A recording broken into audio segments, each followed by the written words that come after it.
no one really recognized him. They came and grabbed me and they're like, do you know this guy? And he's just standing at the front of the ship and we're not really sure what he's up to. And then all of a sudden he takes a step up on a chair and we're like, oh, what is this guy doing? Excuse me, and sir. Yeah, he goes full swan dive from the ship into the harbor. So of course we're freaking out. Of course. And we run over to the side and he's just as casually as can be backstroking to the lakefront, gets out of the lake and just starts walking south.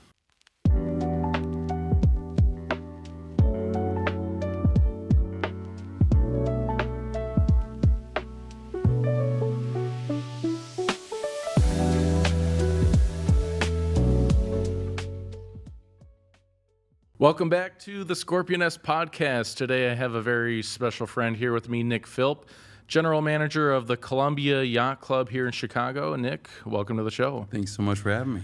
Yeah, so our mutual friend, Dominic Irpino, he was on the show earlier and he kind of connected us. And when I first met you on the yacht, we were filming for some of his content and I heard you answer one of their questions.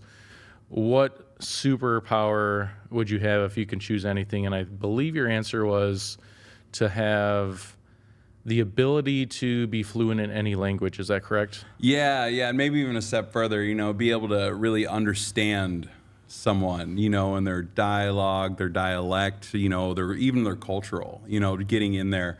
I find with the Yacht Club, we have a lot of folks that are from Mexico or Latin American countries, and just, region to region, there's so many different dialect changes or cultural things, and getting to know those different nuances has been incredible. So, when you meet a new person, you can get all that from them. Not only are you making them feel great, but also you're learning so much more than, just the very surface, basic conversation. And that's the best thing in the world, when you get to pick up on somebody else's culture, learn something new, and kind of, fill in something you didn't have before. Yeah, when I heard you say that, I instantly was like, I got to have him on the pod, because that's right. Usually my answer to that question too. And having the ability to, or I wish we had the ability, right, to instantly break that barrier of like, okay, now you already have the trust.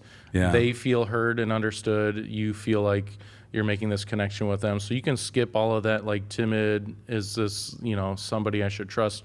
And you go right into, like, how do we open up each other's worlds and really, like, enhance this experience called life? And I think that would just be such an amazing superpower. Yeah, I can, and it might be the hospitality thing, because always being in hospitality, you want people to feel good with who they are and in your presence, right? Yeah, it's the people that succeed in the hospitality industry have an innate ability to care for people and actually want to see them not succeed, but like just have a good time, just out of the pure aspect of like wanting to see people have joy. Yeah. And I think you have that innate ability, and I'm excited to dive into how you've explored that through your ventures and the Yacht Club and other things. Awesome. So looking forward to getting into that. But before we jump into kind of your Columbia Yacht Club repertoire, for the folks that don't know you too well, can you kind of bring us up to speed as to how you got to where you are now? Yeah, it's an interesting story. I have been in restaurants and hotels since maybe even just a little before I could legally work, and it's something I've always been passionate about. The wine and service side are really big, but I actually started in the culinary side. I thought I was going to be a chef. I was getting ready to move out to Oregon to just work for anyone who would take me. Work for free, work in a vineyard, figure out how to make wine, and then I stopped here in Chicago, and I had a friend that was running this place, Columbia Yacht Club. Now she's super successful on the West and in Washington with her restaurant and bakery heritage.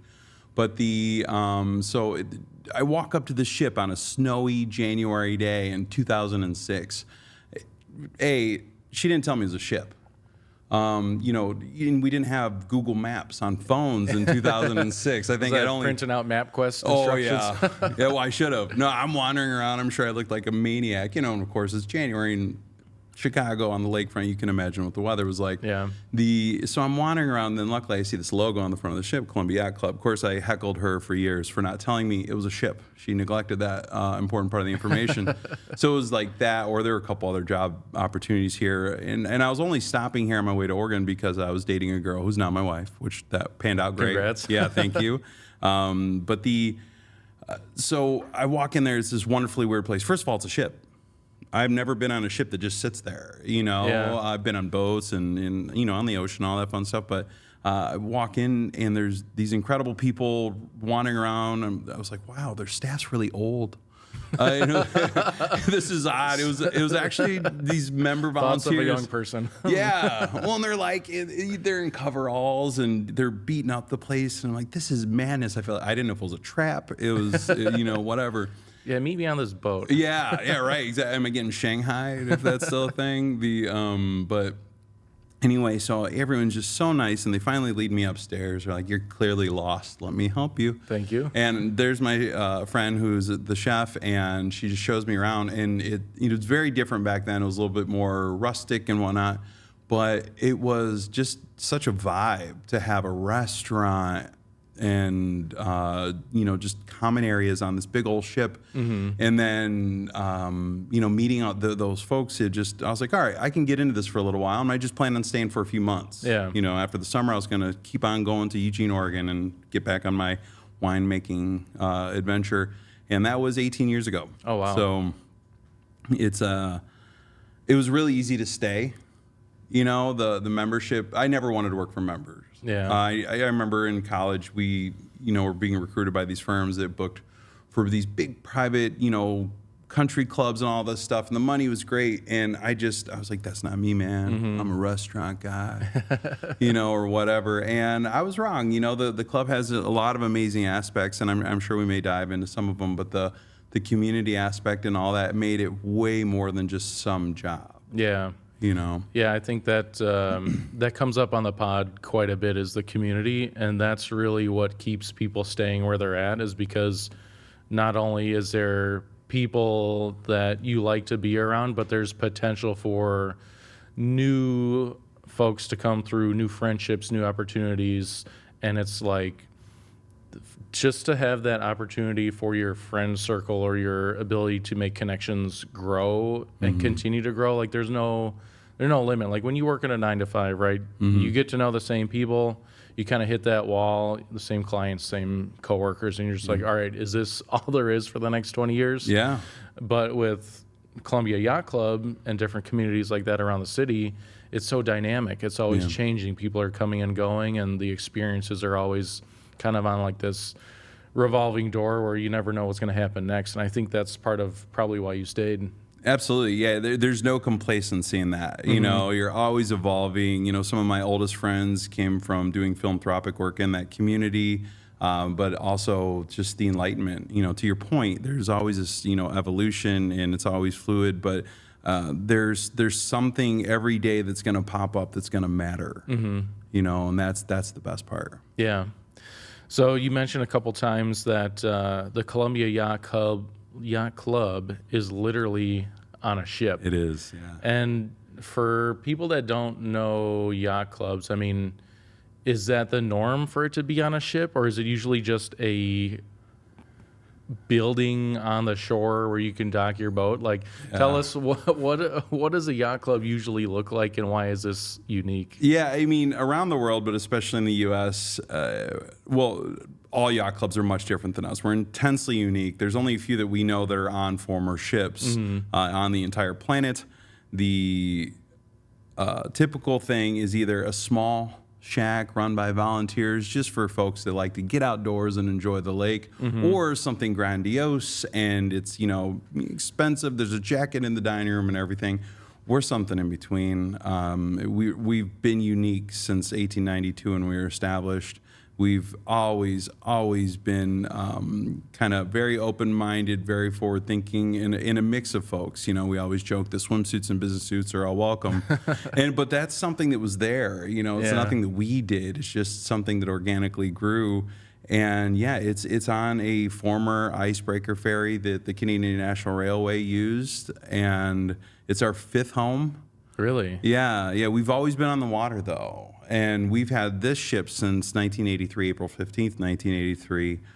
But previously we'd had a ship from 37 to 84 where there was an overlap there while we were repairing it. Before that, there was another ship. There was a gap for World War I. And even the house, we did have a clubhouse. Okay. It was on a barge that went into the river, and we pulled it back out on the lake. So it's always been on the lake. And I think that's what led to the insane decision by our members in the early 80s to go up to Canada, to the shipyard in Canada, buy this giant decommissioned ship and sail it down the St. Lawrence Seaway. So the members actually sought the current club.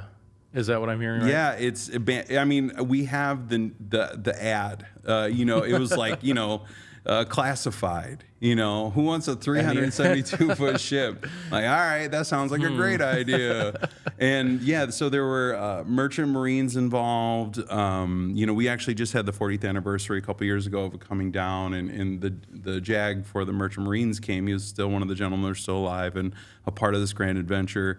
And that was the funniest question the whole weekend was, why did the lawyer need to come on this trip? And he said, I've never seen something so insane in my whole life. I had to see it in person. Yeah. I was like, all right, great. I was like, and that trip vibe and tradition and everything still carries through to this day. Just really amazing, adventurous things constantly happening, but still to this day, 372-foot ship going through the St. Lawrence Seaway by mostly volunteers is an insane thing to think about. Yeah, that's humongous. I mean, so does the Columbia Yacht Club sail, or is it like the casinos here in Illinois where they're like on a boat technically for legal reasons, but they're permanently stationed? So we are a permanently moored vessel, and we get to deal with the same entities that they do for, life safety and all that kind of fun stuff. But yeah, so she has been there since '83. We're on the other side of the pier, if you recall. That was '83 to '88, and then since '88 we've been on this side. But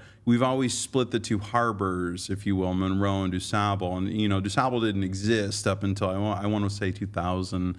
So we kind of split those. But we've been there again since '83, just moored. Now the wild thing though, and we call it it's the authentic feel, is she's floating.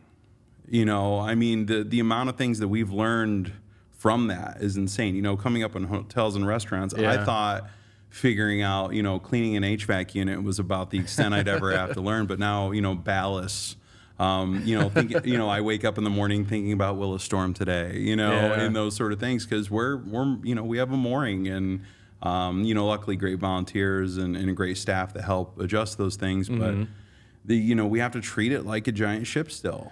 Yeah, I mean, you got staff walking around with plates of hot food and beverages, and I'm sure you have expensive bottles stored somewhere you want to protect, and all of that is at the whim of Mother Nature. So yeah, I've heard stories that predate me, but of losing a lot of china. Luckily, we've figured out we're pretty stable. You get a good northeast blow, again the authentic feel, but otherwise 99% of the people never know. Yeah. I've had the privilege of being on the ship a couple times as Dominic's guest, working on some social media stuff, and it is just a fascinating environment. It is so unique. You definitely get the ship feel because you can go up on the bridge, you can go to the captain's quarters, the library, and some of these really unique spots. And the staff are amazingly nice. Like they're just Chicago folks trying to help you have a good time. And I do believe that comes from the top down, which I can tell you have a hand in the culture over at the Yacht Club. Yeah, I would say that I have had the opportunity to help that culture continue to evolve, but I certainly didn't create it.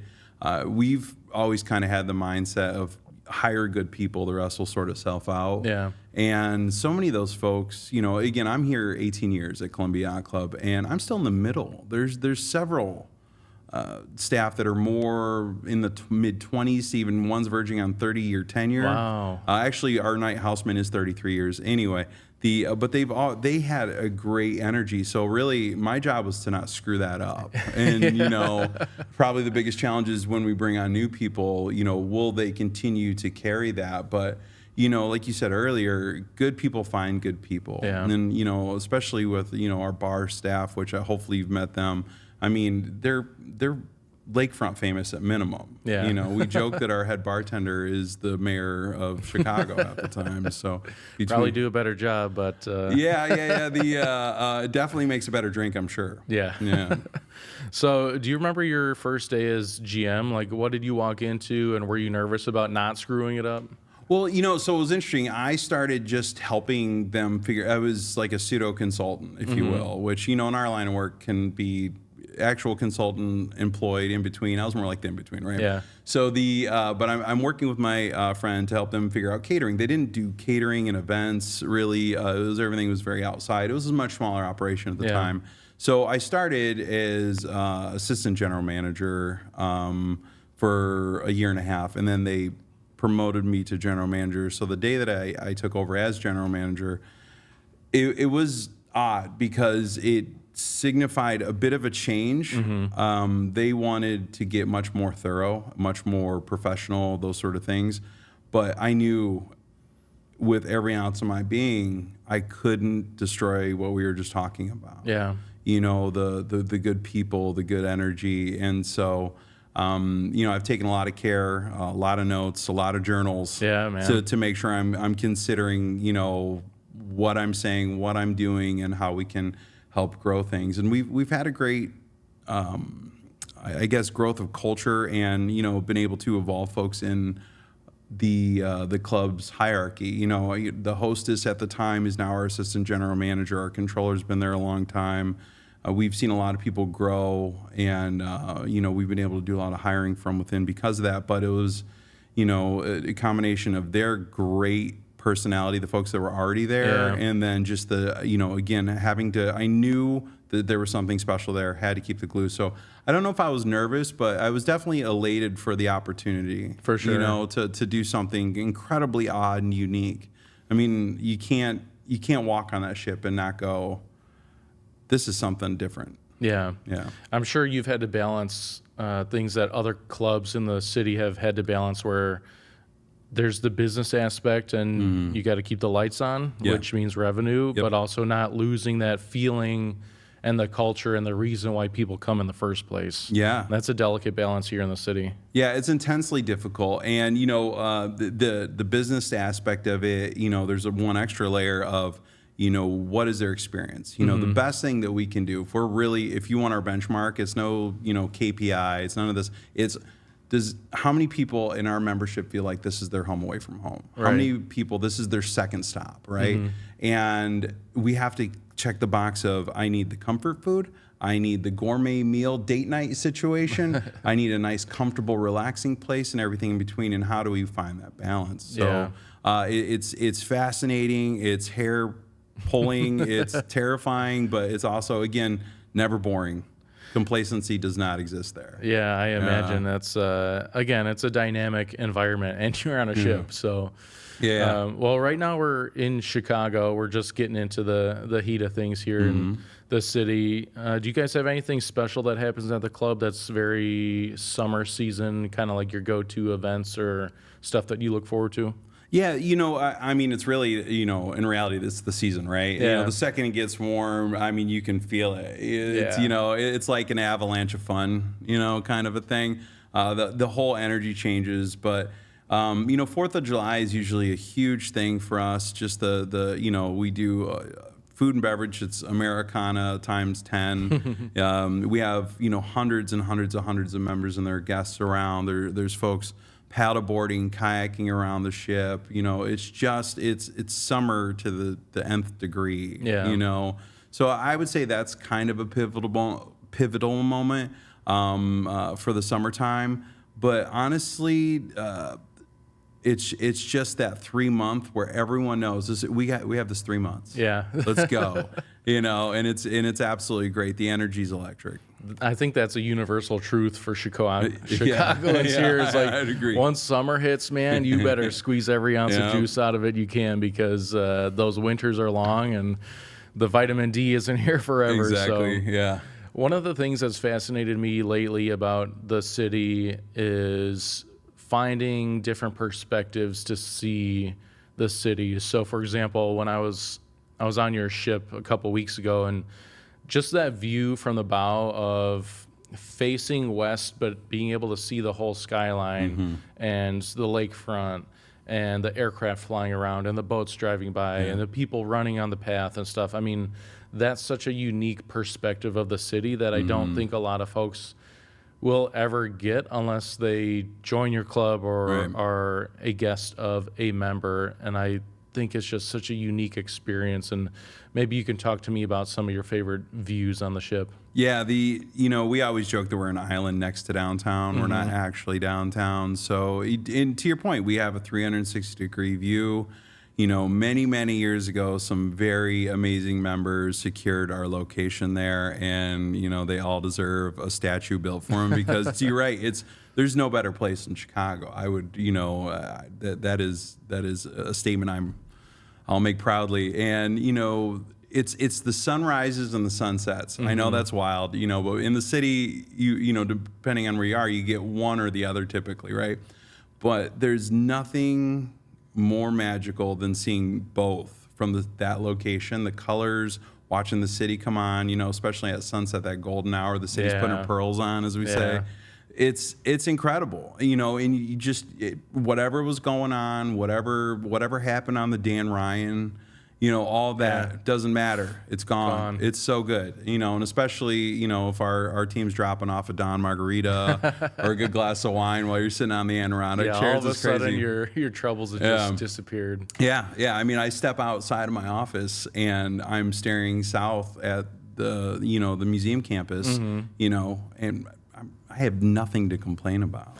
Yeah, I'm very blessed to have had several unique views of the city, especially when I used to fly helicopters in the military. Yeah. Summertime was great too because we'd take the front doors off and fly up and down the coastline. You just see everybody on the boats in the playpen, and you're like hot in your gear, but you're like eye level with the Sears Tower, and you're like, oh man, I wish I was down there on the boat doing what they're doing. And then the folks on the boat are probably like, holy crap, a helicopter. I wish I was up there doing what they're doing. Oh, but, yeah. Just those unique views of the city. I mean, watching the sunset from 1,500 feet up or on a boat or watching fireworks from the lake. I mean, I urge you folks, if you haven't been to some of these spots, go on a rooftop, go on a boat, just see this beautiful city for what it's got, because it's so magical in these spots. Man. Yeah, it's the architecture here, the whole city. Insane. Yeah, my wife and I force ourselves to be tourists once in a while. Do the Wendella boat or whatever company. Just getting around and seeing all those things. Open House Chicago. I mean, I imagine you've done that before. Yeah. That's insane. There's so many cool spots here in the city. I mean, we could go on and on about this great town, but we'll get back to some of the Yacht Club stuff for the viewers here. But without naming any names or celebrities or anything, do you have any like unforgettable or wild things that have happened at the club where you're like, oh, I didn't expect to see that in my tenure? Well, so there's two, but there's one of the more odd ones that they have some shock value. It was a cooler early spring day. We did have a gentleman in gorgeous suit. I mean, this thing was clearly tailored, clearly a lot of money. I mean, the guy looked amazing, but it wasn't odd that he was there or dressed so nicely. It's just that it was just an early morning. Why you dressed up so nice? Yeah. When no one really recognized him, they came and grabbed me and they're like, do you know this guy? And he's just standing at the front of the ship and we're not really sure what he's up to. And then all of a sudden he takes a step up on a chair and we're like, oh, what is this guy doing? Excuse me, sir. Yeah, he goes full swan dive from the ship into the harbor. So of course we're freaking out. Of course. We run over the side and he's just as casually as can be backstroking to the lakefront. What? Gets out of the lake and just starts walking south. Wait, so we're talking about like a suit, like a I mean, it was a gorgeous like tailor-made like beautiful suit. He had a vest underneath and all that. But I mean, the guy was dressed to the nines. He looked amazing, but and he wasn't harming anyone, and he seemed completely content with his swimming adventure that he had.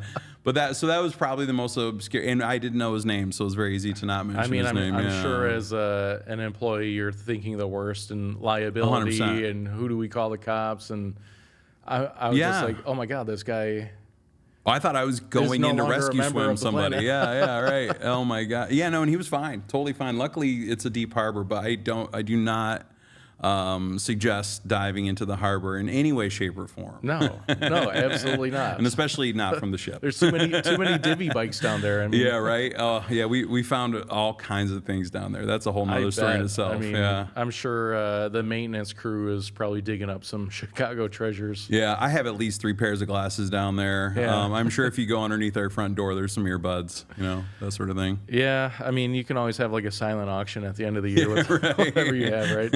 Exactly. So it sounds like we avoided crisis here with the swimming gentleman. Yep.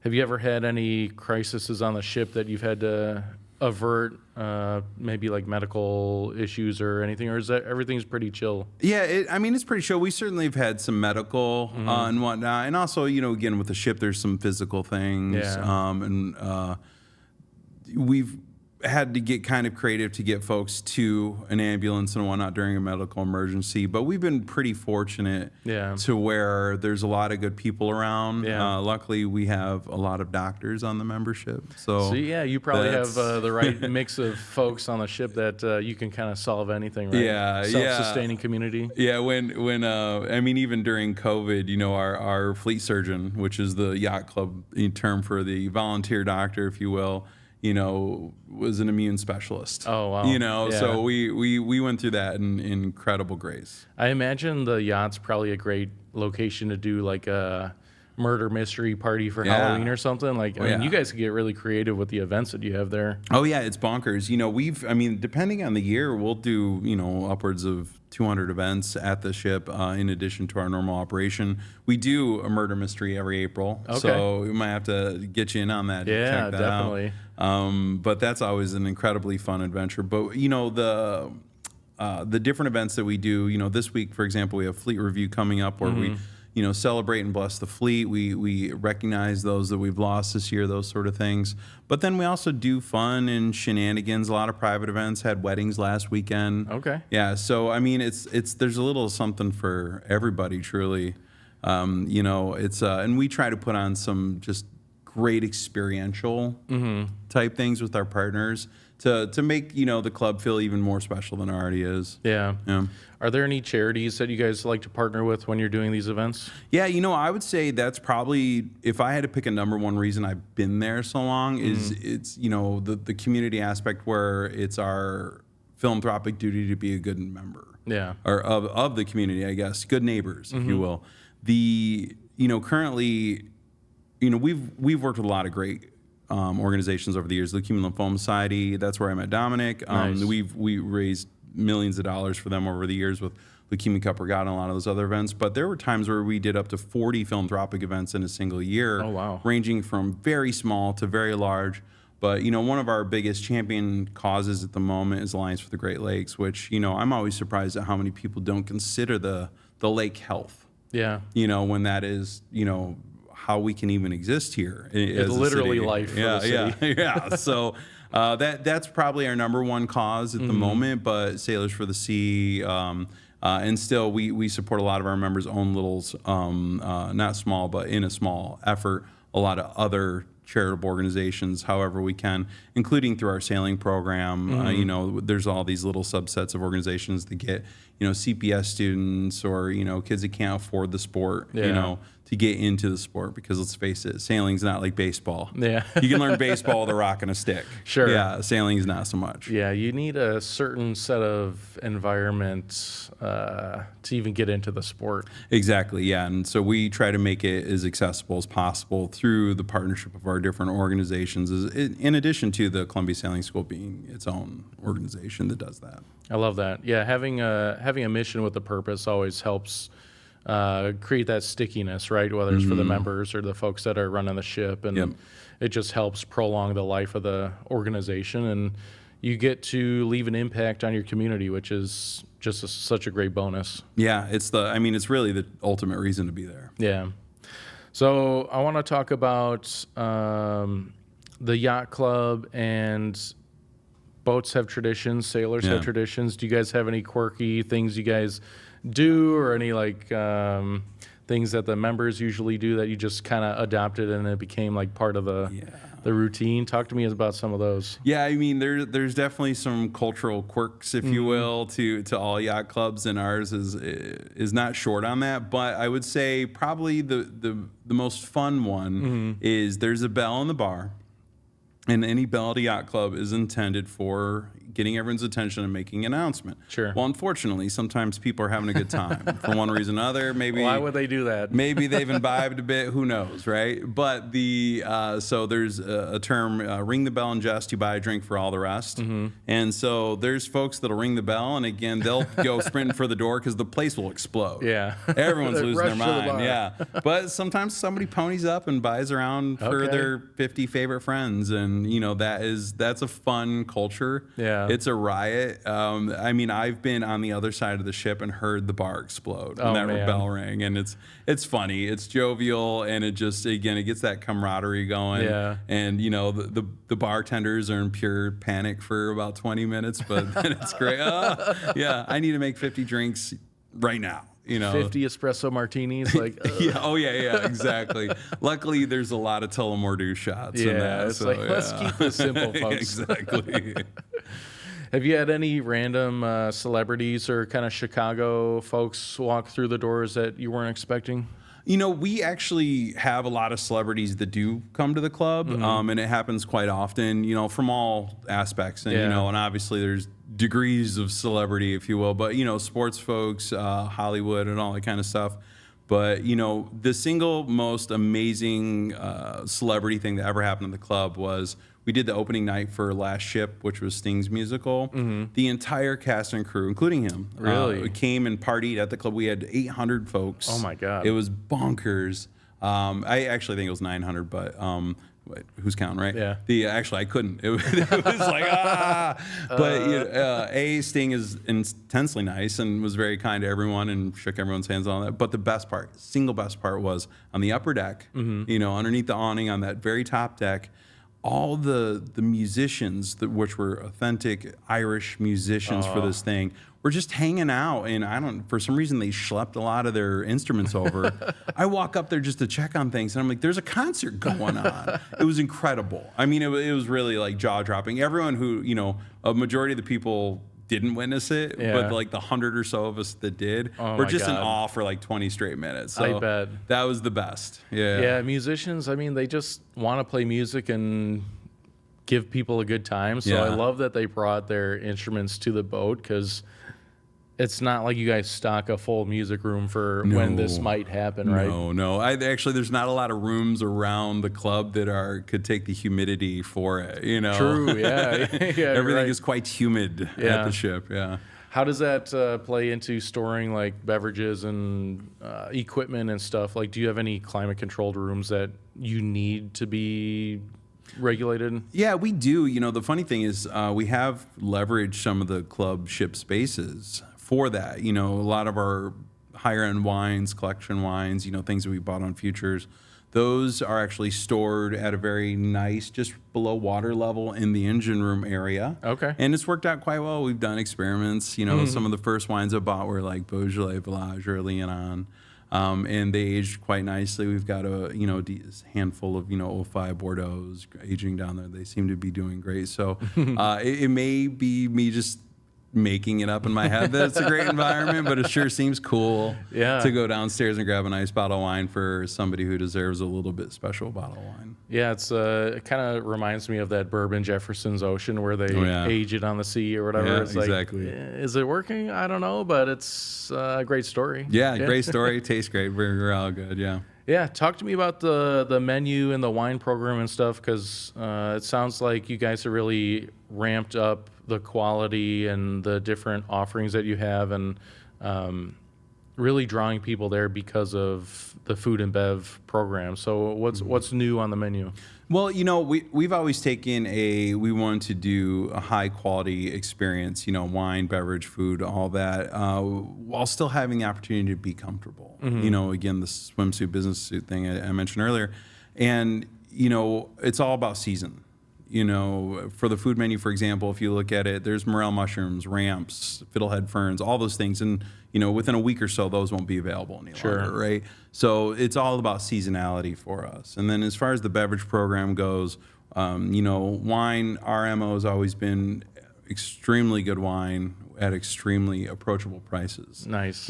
So it allows my members or encourages them to come and dine more frequently, which seems to be working. Yeah. We put together programs where people can order their wine by the experience that they want to have that day instead of just trying to read some list. Yeah. Which we find to be really important. But then the other aspect of it from our cocktail side of it is our entire bar program is built by our bartenders, and they take huge ownership in it.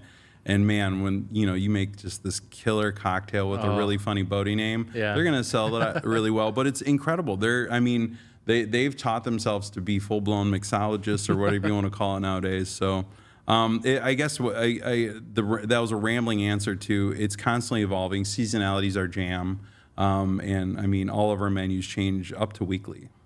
Okay, so there's a reason for people to keep coming back, is what I'm hearing. That's the idea. You got to have your comfort classics. You need a Columbia burger. There's a couple of salads that if we take it off, I will be thrown off the ship.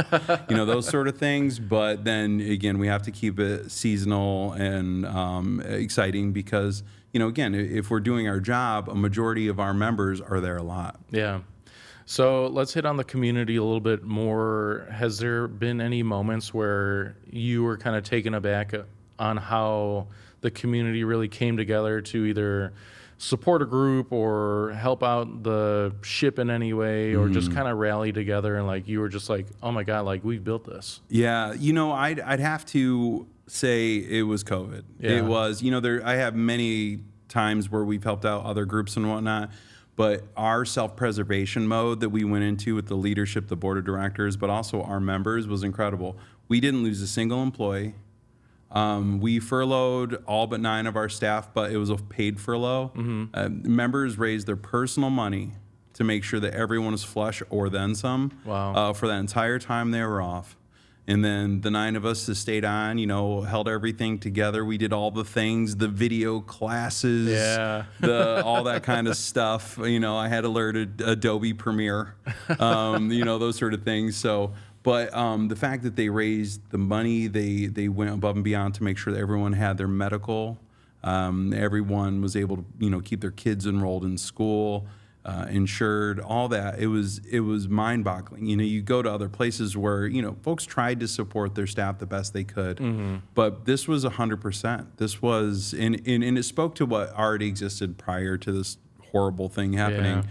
But the community that I can't recreate ever is that relationship between our members and the staff there. The way that they take care of each other, the symbiosis is something that I could never recreate. So that was incredible, and it was a team effort, and it was a lot of fun working with a lot of smart people to figure that out. Again, the doctor I talked about earlier, the Commodore at the time, our COVID Commodore. Yeah. Just all the goofy stuff we were coming up to keep people excited and not give up their club. Yeah. You don't know if the world's ending. Why do I keep paying dues? I'm not even allowed to go to the park district areas, that sort of stuff. And everyone stuck it together, and honestly, I felt like we were better for it, on the other side, which was very cool. Yeah, that leads into my next question pretty well, and it's about legacy. And all good things must come to an end, whether it's your general managerness or whatnot. So, is there a legacy that you want to leave with this great organization when the time comes for you to move on to your next adventure? Yeah, when I leave, if I've set up an environment where people are empowered and encouraged to, leave it better than they found it, whether that's, philanthropic, community, education, better for the staff, better mental health, what have you. If I've created an environment where everyone who comes in there, whether beside me, behind me, can just make everyone around them better, to make that community better, to have an opportunity to make their own life better, then I've won the day. And again, there's no clear, definitive way to measure that. but I think we're doing it, and we're not even remotely close. We're at the bottom of the mountain still, in my opinion. But that's the legacy I want to leave, and we're trying to get up that hill.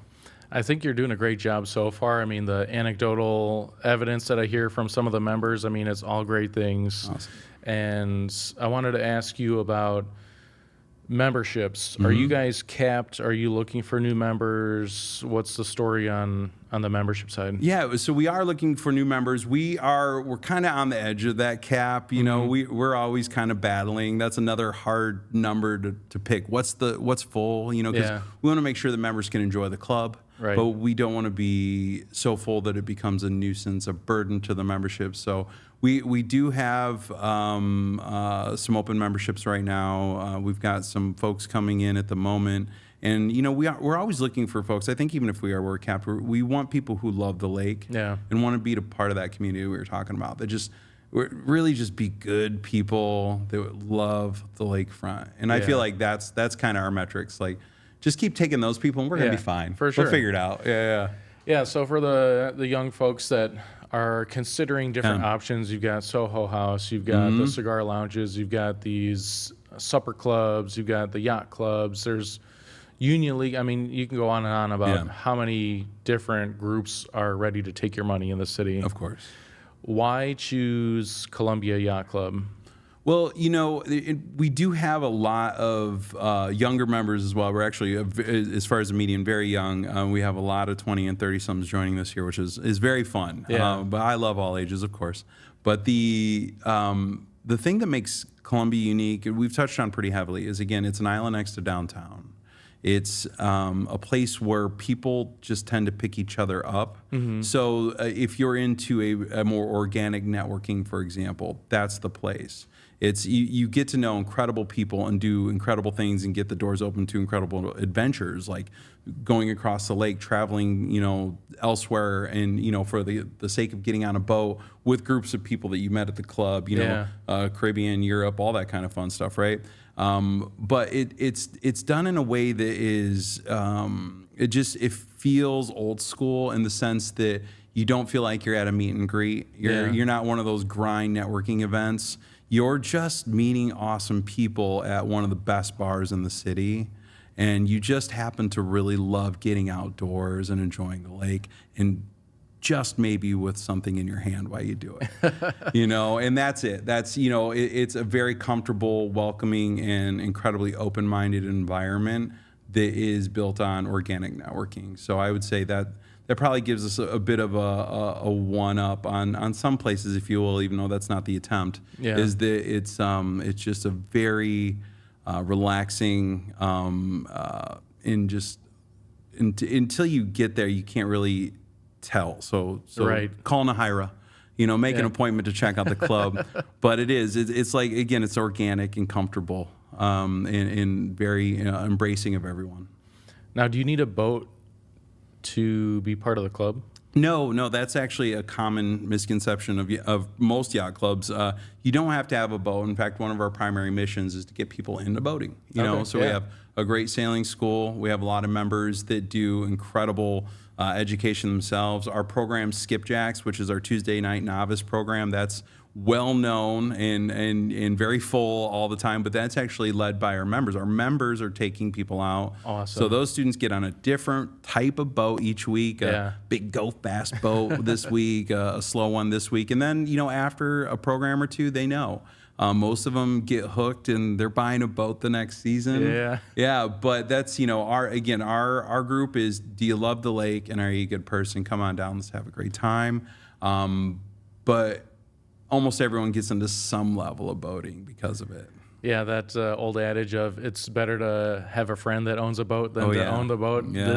You guys are the ultimate friend with the boat. Yeah, OPB, other people's boats. That's how Beer Can, our Wednesday night race series, which is tonight, if it doesn't storm, got its name. You show up with a case of beer cans and get on someone's boat. That's amazing. That's such an easy handshake to bring the drinks. That's what I'm saying about the networking thing, man. It's just it's relaxed in a way it's hard to describe. Yeah.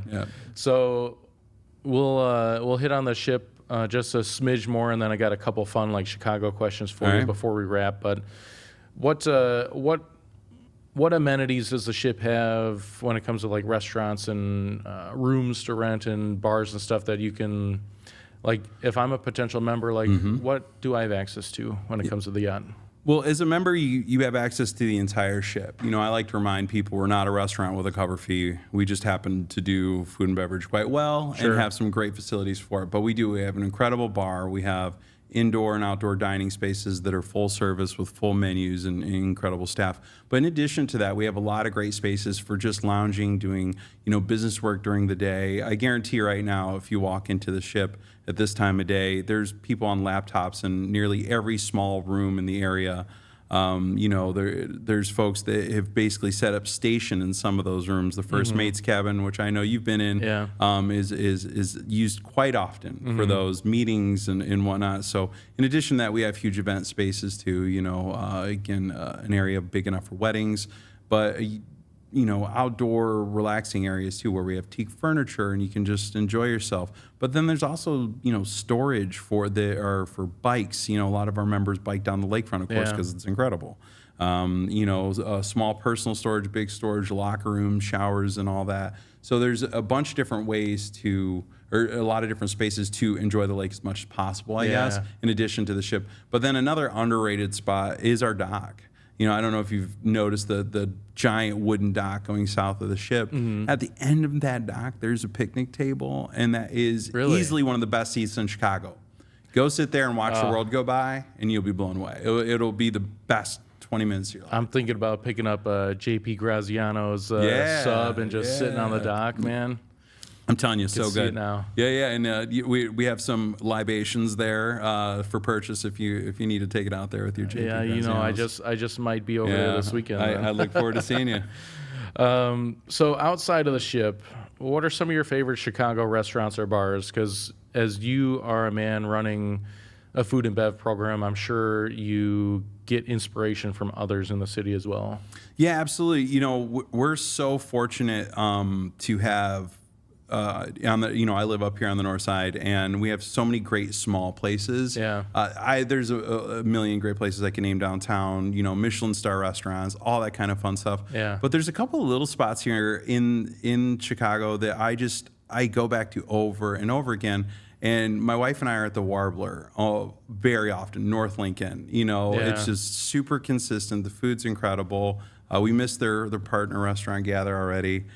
So we do love going there. And then one of our kind of sneaky spots that we hit up, just because, again, it's done on a very high level, but it's super comfort food, is the Tuscan Hen Market over on Damon. Yeah. We grab something from there, maybe a lasagna in the winter, Maybe. whatever. But, and then we'll take those sandwiches over to the lake, and just, Montrose Beach with a Tuscan Hen Market sandwich that's the best Monday afternoon I can dream of. Yeah. See, this is the question I ask people when I'm in a different city or travel internationally is, don't tell me the touristy spots. Yeah. Tell me where the locals are eating, because that's where I want to go. And some of these spots, like the folks that are on the Scorpion S podcast, like I get to hear these tidbits of like, where are you going that's not Instagram famous or, but like these restaurants and bars that have great service, they're there to take care of the patrons. They just put out a great product.